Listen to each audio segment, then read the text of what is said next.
Halo, Assalamualaikum warahmatullahi wabarakatuh. Ketemu lagi bersama saya, Mia Arya Lestari.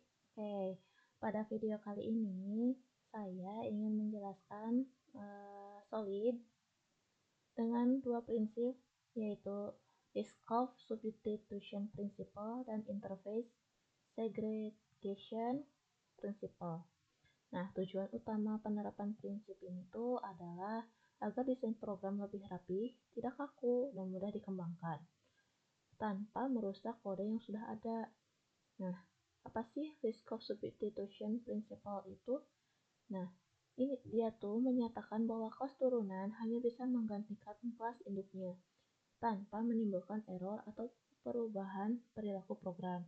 Artinya, jika suatu objek adalah turunan dari kelas tertentu, maka objek tersebut tetap bisa diperlakukan sebagai kelas induknya. Contoh sederhananya, jika saya punya kelas employee, maka semua jenis karyawan, setiap manusia atau robot harus bisa diperlakukan sebagai employee atau karyawan. Kemudian, apa sih Interface Segregation Principle ini atau ISP? Nah, dia tuh menyatakan sebuah kelas tidak boleh dipaksa mengimplementasikan metode yang tidak dibutuhkannya.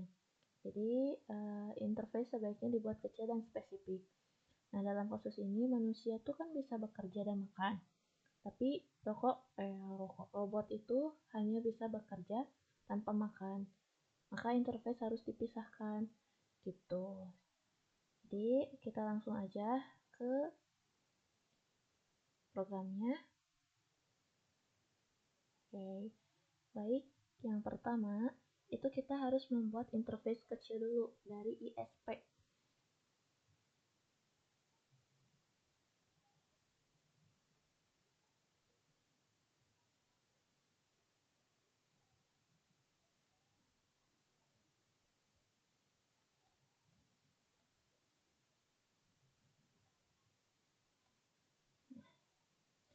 Di sini, di langkah pertama ini, saya mencegah tanggung jawab interface. Saya membuat interface workable untuk aktivitas bekerja dan stable untuk aktivitas makan. Dengan cara ini, setiap kelas hanya mengambil interface yang benar-benar dibutuhkan. Gitu. Jadi ini adalah penerapan langsung ISP. Gitu. Kemudian yang kedua, untuk itu kita harus membuat abstrak kelas sebagai induk atau dari LSP-nya.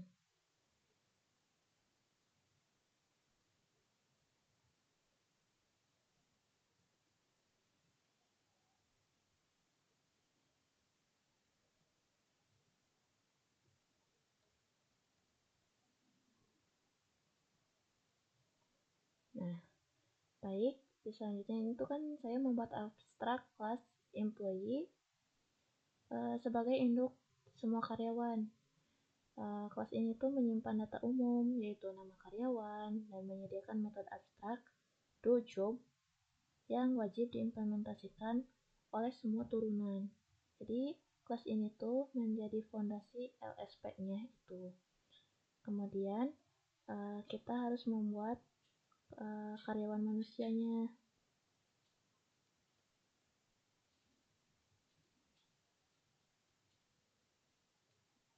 Nah, ini untuk karyawan manusia.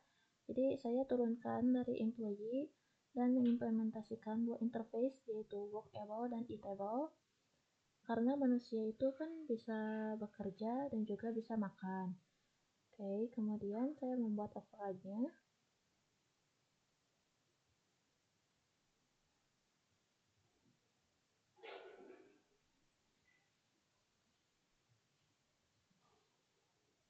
Nah, jadi saat menjalankan pekerjaannya, manusia itu bekerja lalu makan.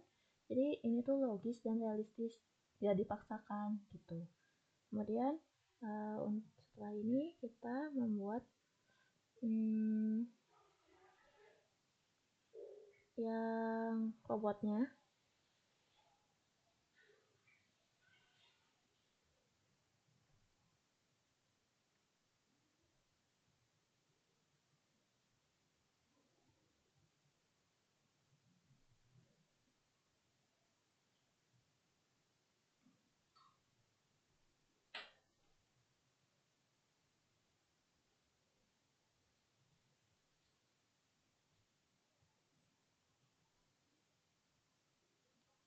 Nah, di sini ada kelas robot employee.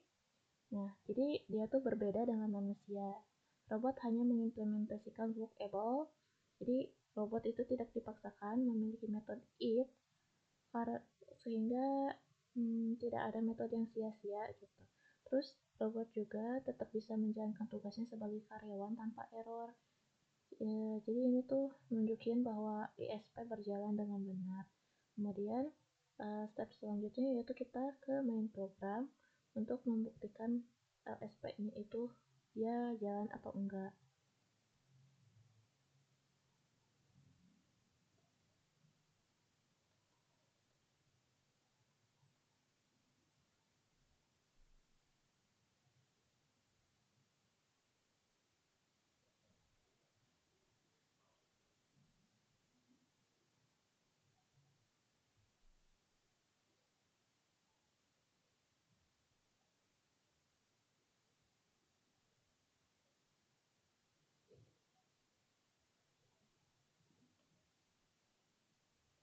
Nah, baik, di bagian main, saya menggunakan tipe employee untuk menampung objek manusia dan robot. Ini membuktikan bahwa kedua kelas turunan bisa menggantikan kelas induknya tanpa masalah. Kemudian di sini ada EMP1 dojob ini dan EMP2 dojob ini itu untuk program berjalan normal tanpa pengecekan kondisi atau error. Jadi LSP-nya itu udah terpenuhi. Oke, kita cek dengan di running.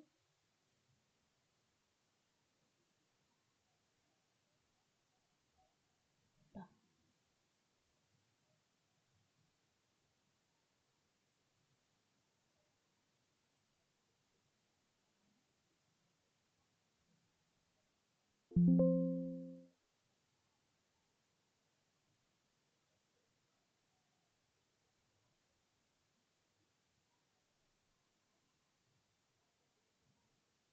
nah, di sini terlihat bahwa Andi sedang bekerja, Andi sedang makan, terus jadi karyawan manusianya dinamai Andi, kemudian karyawan robotnya itu dinamai RX01. Jadi Andi makan, Andi juga bekerja, tapi RX01 ini dia sedang bekerja tanpa makan gitu.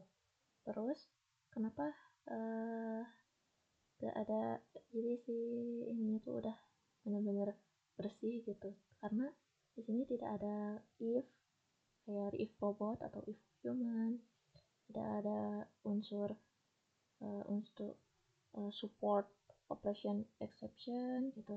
Terus nama kelas sama nama metodenya juga jelas.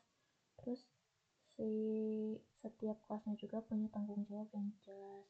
Jadi kesimpulannya, dengan menerapkan list scope subdivision principle, semua jenis karyawan dapat diperlakukan sebagai employee tanpa mengganggu sistemnya. Dan dengan interface segregation principle, setiap karyawan hanya memiliki kemampuan yang memang dibutuhkannya. Hasilnya adalah kode yang bersih, fleksibel, dan mudah dikembangkan. Mungkin cukup sekian untuk video kali ini. Sampai jumpa di video berikutnya. Terima kasih. Assalamualaikum.